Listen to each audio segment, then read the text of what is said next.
ಪರಿಶಿಷ್ಟ ಜಾತಿ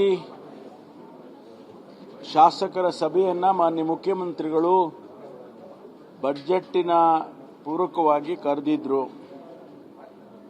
ಅನೇಕ ಜ್ವಲಂತ ಸಮಸ್ಯೆಗಳು ಪರಿಶಿಷ್ಟ ಜಾತಿಗೆ ಸಂಬಂಧಪಟ್ಟಾಗೆ ರಾಜ್ಯದಲ್ಲಿ ಇರ್ತಕ್ಕಂಥದ್ದು ಬಹಳ ವರ್ಷಗಳಿಂದ ಇದ್ದಾವೆ.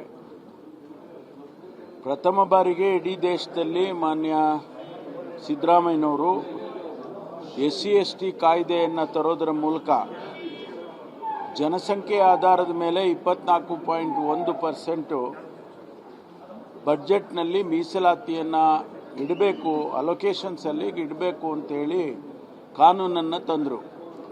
ಅದರ ಪ್ರಯುಕ್ತ ಕಳೆದ ಬಾರಿ 42,000 ಕೋಟಿ ರೂಪಾಯಿಯನ್ನ ಹಣವನ್ನು ತೆಗೆದಿಟ್ಟಿದ್ರು. ಅವೆಲ್ಲವೂ ಕೂಡ ವಿವಿಧ ಇಲಾಖೆಗೆ ಕೂಡ ಅಲೋಕೇಶನ್ಸ್ ಹೋಗಿತ್ತು. ಅದನ್ನು ಸೋಷಿಯಲ್ ವೆಲ್ಫೇರ್ ಡಿಪಾರ್ಟ್ಮೆಂಟಿನಿಂದನೂ ಕೂಡ ಅದನ್ನು ಅನುಷ್ಠಾನಕ್ಕೆ ತಂದಿದ್ದಾರೆ. ಇವತ್ತು ಅದೇ ರೀತಿ ಮುಂದೆ ಬರ್ತಕ್ಕಂಥ ಬಜೆಟ್ನಲ್ಲಿ ಅನೇಕ ವಿಷಯಗಳ ಬಗ್ಗೆ ಸಲಹೆಗಳನ್ನು ಕೊಟ್ಟಿದ್ದಾರೆ. ಅದು ಇಂಡಸ್ಟ್ರಿ ಡಿಪಾರ್ಟ್ಮೆಂಟ್ನಲ್ಲಿ ಲ್ಯಾಂಡ್ ಅಲೋಕೇಶನ್ ಇರ್ಬೋದು, ಅಥವಾ ಅವರಿಗೆ ಫಂಡ್ಗಳನ್ನು ಕೊಡ್ತಕ್ಕಂಥ ಅಂದರೆ ಸಾಲದ ರೂಪದಲ್ಲಿ KSFCಯಿಂದ ಕೊಡ್ತಕ್ಕಂಥದ್ದು ಇರ್ಬೋದು, ವಿಶ್ವವಿದ್ಯಾನಿಲಯಗಳಲ್ಲಿ ಹೆಚ್ಚಿನ ಅಂಶ ರೆಕ್ರೂಟ್ಮೆಂಟ್ ಆಗ್ತಕ್ಕಂಥದ್ದು ಇರ್ಬೋದು, ವಿದ್ಯಾರ್ಥಿಗಳಿಗೆ ಈಗಾಗಲೇ ಏನು ಪದವೀಧರರಿದ್ದಾರೆ ನಮ್ಮಲ್ಲಿ 2.5 ಲಕ್ಷ ಹುದ್ದೆಗಳು ಖಾಲಿ ಇದ್ದಾವೆ. ಅದರಲ್ಲಿ ಪರಿಶಿಷ್ಟ ಜಾತಿಗೆ ಮತ್ತು ಪರಿಶಿಷ್ಟ ಪಂಗಡಕ್ಕೆ ಸೇರಿದ್ದು ಲೆಕ್ಕ ಹಾಕಿದರೆ 48,000 ಹುದ್ದೆಗಳು ವೇಕೆನ್ಸಿಗಳು ಖಾಲಿ ಇದ್ದಾವೆ.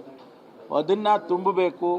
ಅದರ ಜೊತೆಗೆ ಬ್ಯಾಕ್ಲಾಗ್ ಹುದ್ದೆಗಳು ಏನಿದ್ದಾವೆ ಅದನ್ನು ಕೂಡ ವಿಶ್ವವಿದ್ಯಾನಿಲಯದಲ್ಲಿ ಅವೆಲ್ಲ ತುಂಬಬೇಕು ಅಂತೇಳಿ ಅನೇಕ ಸಲಹೆಗಳನ್ನು ಮಾನ್ಯ ಶಾಸಕರುಗಳು ಕೊಟ್ಟಿದ್ದಾರೆ. ಮಾನ್ಯ ಮುಖ್ಯಮಂತ್ರಿಗಳು ಅದನ್ನೆಲ್ಲವನ್ನು ಕೂಡ ಸ್ವೀಕಾರ ಮಾಡಿದ್ದಾರೆ.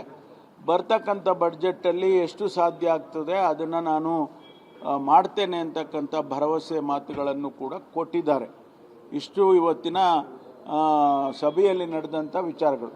ಗ್ರಾಂಟ್ ವಿಚಾರಕ್ಕೆ ಸಂಬಂಧಿಸಿದಂತೆ ಸಮುದಾಯದ ಶಾಸಕರೆಲ್ಲರೂ ರಾಹುಲ್ ಗಾಂಧಿ ಅವರನ್ನು ಭೇಟಿಗೆ ನಿರ್ಧಾರ ಕೇಳಿದ್ದಾರೆ ಅಂತ ಅಂತಹದ್ಯಾವುದು ಬೆಳವಣಿಗೆ ಇಲ್ಲ, ಅಂತ ಅಗತ್ಯನೂ ಕೂಡ ಇಲ್ಲ. ಯಾಕೆಂದರೆ ಮುಖ್ಯಮಂತ್ರಿಗಳೇ ಗಮನಕ್ಕೆ ತೆಗೆದುಕೊಂಡಿದ್ದಾರೆ. ಯಾವುದೇ ವಿಚಾರಗಳನ್ನು ಹೈಕಮಾಂಡಿಗೆ ಹೋಗುವ ಮುನ್ನ ನಮ್ಮ ನಾಯಕರ ಜೊತೆಯಲ್ಲಿ ಚರ್ಚೆ ಮಾಡ್ತೀವಿ, ಇಲ್ಲಿ ಬಗೆಹರಿಸ್ಕೊಳ್ತೀವಿ. ಪರಿಶಿಷ್ಟ ಜಾತಿ ಶಾಸಕರ ಸಭೆಯನ್ನ ಮಾನ್ಯ ಮುಖ್ಯಮಂತ್ರಿಗಳು ಬಜೆಟ್ಟಿನ ಪೂರಕವಾಗಿ ಕರೆದಿದ್ರು. ಅನೇಕ ಜ್ವಲಂತ ಸಮಸ್ಯೆಗಳು ಪರಿಶಿಷ್ಟ ಜಾತಿಗೆ ಸಂಬಂಧಪಟ್ಟಾಗೆ